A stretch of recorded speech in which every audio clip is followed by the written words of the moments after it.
Hey, I'm Big J. Okerson. And I'm Dan Soder. And you're listening to the Best of the Bonfire. Stay tuned to hear some of our favorite moments from this week. You can listen to the Bonfire live every Monday through Thursday from 6 to 8 p.m. on Comedy Central Radio, Sirius XM 95, or on demand on the Sirius XM app. Also, be sure to follow us on all social media at the Bonfire SXM. Man, we ate like garbage yesterday. How fun was that? We did eat like little piggy girls. Yeah, Jay came over and gave me... I had a visit from Jacob, who brought muffins. Delicious blueberry muffins. Boy, were they. Fuck, were they good. Just marble glaze on the top. Yeah. Ooh, making them sweet, sweet muffins. Yeah. And he came over, and I was like, Jay and Christine are like 20 minutes away. I was like, stay and hang out. He goes, it's race day. Got He had no interest. I'm telling you, Jacob's... I wanted to stay, but it was the Jacob's Sonoma out of the race. business of Big J. Okerson. He's over it. I'll tell you, yeah. True. He sounds very upset when he talks to me all the time. He goes, Jay, are you done? Are you done? Yeah. Can I finish now? Can I do some crowd work? Here's my crowd work. Hey, what's your name, Jay? Do you ever let your coworker Jacob talk? No, I'll answer the question. And by the way, at the beginning of the conversation, Jacob thought I was going to your house. So he's like, this is how bad he wanted you to have a muffin. This is how much this motherfucker cares. He was like, let me come over before you go to Jay and Christine so I can give you the muffins to give to them. And I was like, no, they're coming here. Yeah, he's like, am I going to travel with muffins? Yeah. It's like a relay race of muffins. All right, Dan, you take these rest. Midnight run with muffins. I brought it over on a plate instead of my cake caddy because Wayne from your party, lovely man, gave me a talking to. I didn't tell you this. Oh, no, I remember this, but the cake caddy. Yeah, he took me aside and said, dude, why are you walking around with a cake caddy? Yeah, Wayne gets sauced and then gets weirdly, like... I didn't know Wayne was so anti-cake caddy. I would call it, Wayne would own, he owns all the gayest products. Well, he's also a gay man. No, I know. That's yeah, what but I'm he saying. was trying to tell me that you're a gay man. You look a little fruity walking around with a cake caddy. And I got very defensive. I said, Wait, look, listen, there's a point to be made that walking around with a cake caddy is not the most masculine thing of the week. But you've never done it with your dick out. I've done a lot of unmasculine walking around for reasons. Oh, dude, yeah, I have my silk fan that I walk around with. That's not masculine. I go outside in flip-flops a lot. That never feels manly to me. That makes you feel not as masculine? I'm trying to fucking make Jacob. Okay, I mean, the guy walks around with a cake caddy. The second best of that is the thing that I've done. I walk around with with a sawed-off dick in my mouth. Yeah, yeah. I walk around dick grabbing every day on my street. You come down 5th Street, you know what's going down. I throw cum balloons at people. Other men's cum. That's how gay. I got very defensive when he said that. I said, well, I have a cake. I mean, I have to bring. I had to bring it the cake caddy, and he said, put it on a plate, wrap it in foil. Why are you walking around with a cake caddy? He was very emphatic. So that's why I didn't get cake caddy yesterday. No, fucking happy birthday to me. Happy fucking birthday to me. You shouldn't have overthought that. Wayne does get sauced by the end of the barbecue, but it's all like his joke. It gets what I would only describe as gay aggro humor. Aggressive gay. It's very aggressive. I've seen him do it to Sal and stuff, but that's just sauced Wayne. Do you think he should go back to the cake caddy? I say yes. Go back to the cake caddy. Cake caddy is a solid piece of equipment. I'm not saying it's the most masculine thing in the world. You don't have to defend it to me, buddy. But it was new. I got it. And, it has a tier. You could put a cake in. I think I traveled with your cake caddy to bring it back to you. You did? You did. That's fine. I felt fine. Jay's not scarred by it? Fought 5 guys on the way here that day. Yeah. The one I took it home. Jay's travel was like Double Dragon the entire way here. He was just bopping people with leads. It's like a fucking video game. Yeah, to get up here. Streets of Rage, Kate. When I took it home from your barbecue, he made me feel so weird about having a cake caddy that I tucked it under my arm, like try to be tough holding it. Oh, shit. Instead of holding it by the handle. You were like, I got to carry this cake caddy over to some girl. I'm fucking masculine. Yeah. I walked around he just threw it on the ground and kicked it, and he's like, I don't even want it. I'm bringing it back to some hot bitch I lay dick to. Yeah, some ladies. I fuck ladies, and they bake me cakes. Jacob Todd, how you doing? I'm just a good enough guy that I don't throw their cake caddies out. I return them to them, and then I fuck the pig again. That's great. He's on the train. He's sitting next to the guy on the train, and he looks at the cake caddy. He goes, pussy, right? Guy goes, excuse me? He goes, just dudes getting pussy. Just a couple guys working shit out. I'm a gay man. Back to the Bonfire, Comedy Central Radio, Sirius XM 95. I'm Dan Soder. That's Big J. Okerson. And with us in the studio, the starting quarterback of the Dallas Cowboys. Yeah, no, we're not bullshitting you. Dak Prescott hanging out at the bonfire. What's up, Dak? What's up, guys? Thank you for having me on. I cannot tell you what this means for Black Lou. He is a diehard Cowboys fan. I'm excited. Took my money last season when I bet with the Niners game, which I was foolish for betting that game. Yeah. All right, well, Jimmy G's there, and those big Browns are going to lead us to the playoffs. Now to the football questions, because, you know, as a Dallas Cowboys quarterback, you probably just have to answer sports questions. Lou, what do you want to ask your idol in the flesh? So I listened to radio my entire life, which is why it's like a dream come true for me to sit here with Dan and Big J. You grew up a Dallas Cowboys fan. Yeah, I did. What is it like to have your dream job? Great question. I mean, it's a blessing. I mean, it honestly is. But it comes with a lot of responsibilities. When your dream job is to play for the Dallas Cowboys, but it comes with great opportunities. And not only, as you said, being in here with you guys, but being able to be here for the reason that I am on behalf of Bristol Myers Squibb and what I'm doing today. As a 49ers fan, Jimmy G, you think he's a good tipper? Like when he goes out to eat, have you met Jimmy? No, I haven't met Jimmy. Okay, but he seems like a good dude, right? I would hope he's a good tipper with that check he just got. Yeah, right? $135 million, leaving it for a nice, it better be more than 20. If I found out he was a shitty tipper, I'd probably forgive it. That stubble's just unbelievable. Hang on a second. Christine, can you stop giggling at everything, Dex? I know he's handsome, but we're an Eagles household. Jay, do you want to ask your question as an Eagles fan? Come back to me. This is tough. This is a hard one. Jay doesn't know how to accept. He's very handsome. He seems very nice, and what a great cause. But Jesus. You play Madden? Occasionally. Occasionally. Did you grow up playing like football video games? Yeah, I was just big NCAA fan. I was just going to ask you that. Yeah. Yes. There we go. You almost just made me a Cowboys fan, and I hate you guys. Well, that easy? I'm a real dude. I'm a whore. You know that. Well, I was going to say, NCAA college football is my favorite football game of all time, and I've spent minutes on this show trying to get people to believe that it's a better football game than Madden. You grew up in Louisiana. Did you play with LSU? No, I mean, I actually wasn't an LSU fan growing up. I always switched it around. I'm one of those guys that would pick one of the bad teams and rebuild. Go into the season. Next, you know, I'm like in 2023, and my brothers are still like, "What are you doing?" I used to play with Central Michigan, recruiting, doing all that. I think I played with them back in the day. The Chips, Chippewas. Yeah, take them all the way to the AC. You know, I can remember you can move them divisions and just dominate the SEC. I had North Texas winning the Big 12 national championship every year. Jay, another question as an Eagles fan. Yeah, as far as gingers go, Carson Wentz is pretty hot, right? You know what? As a fan of a handsome quarterback team, that's a good question. What? Gingers, red hair. I'm saying Carson Wentz the ginger. Normally speaking, that's just grotesque. Well, I don't have a first off, I'm not judging another man in here on this deal. I wouldn't do that at all. Sure, but let's say handsome. Like he's you can acknowledge another man's handsome. Like Jimmy G. What a stunner. I'm saying if you had to cast your own gay pornography and it was Jimmy G and Carson Wentz, I don't like where this is. You wouldn't turn it off. What you got for me, Lou? You wouldn't turn it off. A few more questions. Yeah, what you got, Lou? But you've played Madden before. You kind of understand. Are you okay with your rating this year in Madden 19? Because I'm not okay with it. That's half the reason I don't play Madden. It's really? Right? It's trash. What was the feeling when you turned on Madden? Did someone tell you what your rating was first, or did you go find it out on Madden? Well, I mean, initially, you got to think when Madden came out, I mean, I was the fourth-string quarterback. And so initially, I want to say it was like 70 or something. I mean, maybe it was bad. But they do those updates now, like on the newer ones. Yeah, I mean, I've had some good, I mean, they do the updates. And so during my rookie year, in the middle of it, I mean, I had a pretty solid ranking. And then, I don't know, so I was like 80. You finished the last year at 82 at the end of the season. Yeah. And then to start the season, they give you an 80, which doesn't make sense. Derek Carr has almost the same numbers as you do, and he has an 82. So that doesn't make sense to me. So I'll write a letter. Don't worry. I got you. Just go put the sliders up. Yeah. Jay, any questions as an Eagles fan? Yeah, let me see. I think Black Lou actually texted me this question to ask last night. For $1 million, Dak, would you sleep with Black Lou's wife? Excuse me, Dak. I'm not even gonna. What was the last place? Wasn't that an indecent proposal? It's a reverse indecent proposal.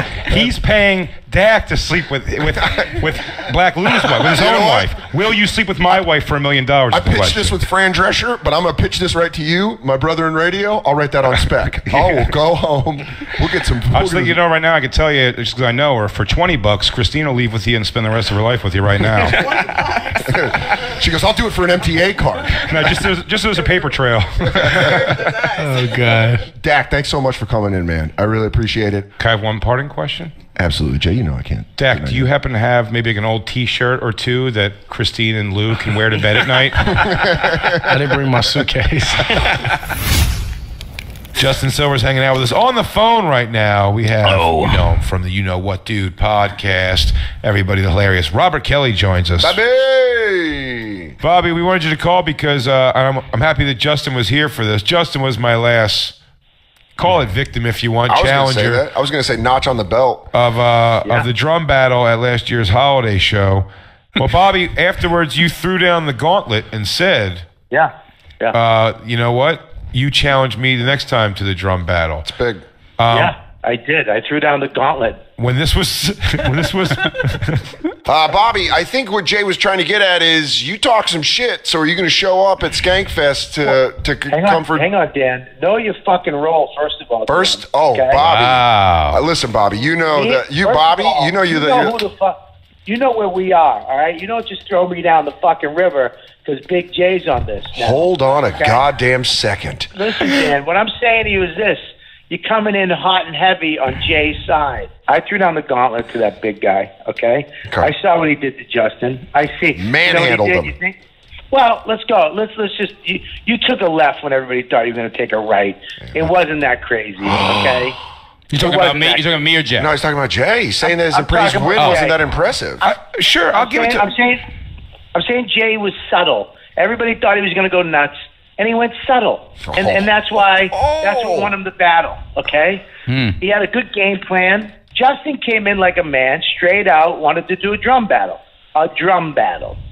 Okay, Jay had bells and whistles. Justin came in like Led Zeppelin. Jay was Bon Jovi. Whoa. Listen, I got to step Bobby, it up. I love you, buddy. I realized I got to step it up, and I was trying to put on a bit of a show, for sure. Yeah. But for sure, absolutely. And I realized this time I would be going up against what can only be described as a professional fake drummer.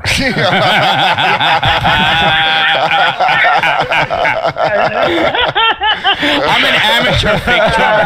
That's what I say, Jay. We're amateur fake drummers. We're amateur fake drummers. Bobby's a professional fake drummer. He's the shark. He's going to come in with a fucking case for his fucking air drumsticks.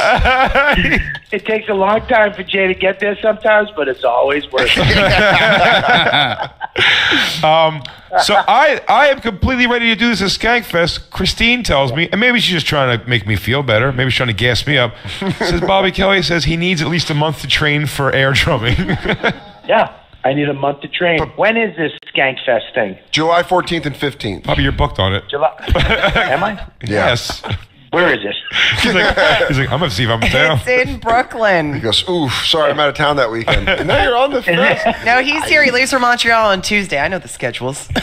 Bobby, we have to go find the meatloaf truck in Montreal. Me and Bobby both definitely gave him good business. I think Bobby got them a brick and mortar actual location. Yeah. It's like, look, dude, I don't want to stand out here in the cold to get my meatloaf. I want to be sitting down. Did Bobby become customer of the month in a week? Bobby was customer of the month. Here's what happened. Oh my God, really? I went back to the meatloaf truck, and there was a photo of me on the truck, and they gave me. I didn't ask for this. It's a customer of the month. We were only there for a week.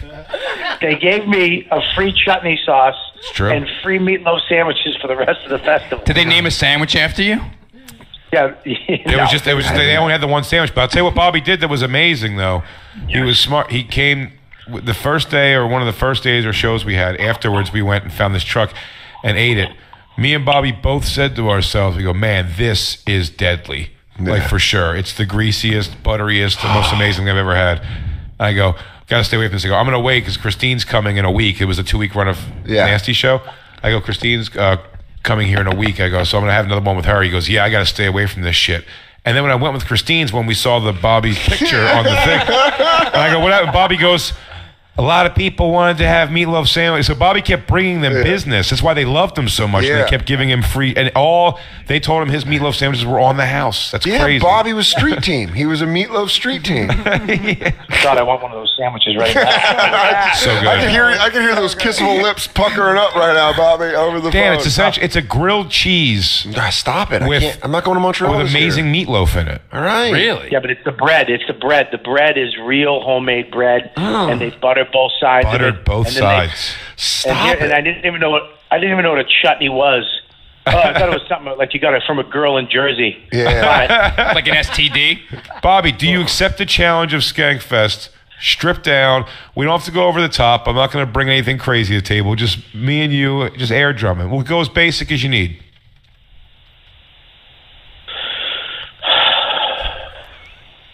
I'm coming to take you down. Skankfest. Drum off. Drum off. Drum off. Drum. The 3rd year anniversary show Wow. will have the 2nd annual drum battle. Defending champion Big J Okerson versus Robert Kelly. Wow. Our guest, I would say Bonfire regular. Tim Dillon, by the way, joining the show again. Tim Dillon. White Right, Meeting the Enemy, a documentary that we kind of set up, and I forgot, Commander Steven, is it? Oh, yeah. We didn't get Diacon, correct? No, But she retweeted us. she did. She did retweet us, which is pretty cool. I bet you could get one of the Nazis. Oh, easy. You know what I mean? These guys are ready Stop for showbiz. aiming for the head, like the person who made the documentary. Start getting realistic and get a Nazi in here. Yeah, I get it. She's not going to be that good, Diacon, anyway. She's going to be like, well, you know what? Nazis are very hateful. This is your companion to White Right, Meeting the Enemy. Yeah. Brought to you by the Bonfire. Bonfire companion. This filmmaker grew up in Norway of Muslim descent and was at protests, and she did a interview for the BBC about being a minority in, I believe, Scandinavia. I could be off. Norway, yeah. It was about what it's BBC. It was a about. BBC. But she received an incredible amount of backlash from white supremacists, and a lot of it came from America. And so she became interested. So she reached out and she started filming with these white supremacists around right before and during and after Charlottesville. So she got them at a very interesting point. Yeah. And then she goes around and interviews these people. But right now she's interviewing, I believe his name is Commander Steven. We're going to, of course, give him his white supremacist. Or Commander Jeff, maybe. Yeah. Nobody wants to see a Nazi who's like unsure. You know what I mean? A half-convicted supremacist? Yeah, nobody wants an uncertain Nazi. It's like, go in or not. It's like, you know what I mean? You're selling me Nazism here. You're not selling me shoes. You're not like, well, I don't know. You might like them, but if you don't, you can bring them back. This is genocide. You got to be in or out. How do you feel about black people? Well, I don't love them. his picket sign says white power? Yeah, right. Yeah, he's like, I think. He's like, we could do this, but maybe we just need better schools. Yeah. It's either or. Yeah, white power, if that's your thing. If not, cool. If not, cool. Yeah. Hey, I left some Rice Krispie treats by the door. Yeah. I got to get out of But here. if you're feeling white power, we're hanging out over here. We're in the parking lot talking about how all the blacks should go back to Africa. If they want. Right. I don't know why I just thought of Bob Dylan as a white supremacist writing lyrics. He's like, go back to Africa, you stupid monkey. Hey, that's pretty good. This jungle bunny hanging in the courtyard of my apartment building. Like, thank God he ended up good and not bad. He was, the Asian man building the railroad. Jew, take my money, take it back to Israel. Spread it around your khaki friends and have a little dance. Because the working man knows that the Jews just switched to Springsteen. Springsteen just breaks And he it. goes, everyone knows that the reason that there ain't no jobs at the factory is because of the Mexicans. Blow that horn, spook. They're coming in from Honduras. They're coming in from Hey, boss, your mic's hot. He goes, I don't care, because I'm a white American. Next thing I know, I'm having a conversation with 5/8 of a man. He stole my bike. He fucked my wife. 'Cause I want to drink with Aryan blood. Thank God they went the good route. I was sitting down with some Mexicans explaining Hitler's plan. 'Cause it ain't a final solution until everyone understands. Ironically, I'm having these Mexicans build me a people oven in my backyard for all the Jews living in Parsippany, New Jersey.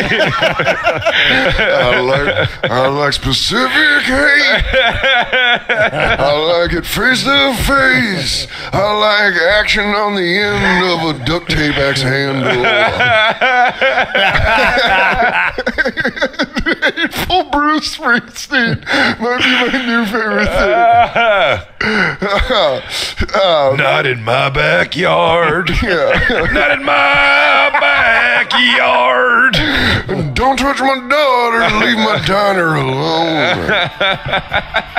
Hope you enjoyed this week's Best of the Bonfire. You can listen to the show live every Monday through Thursday from 6 to 8 p.m. East on Comedy Central Radio, Sirius XM 95, or on demand on the Sirius XM app. Be sure to follow us on all social media at The Bonfire SXM.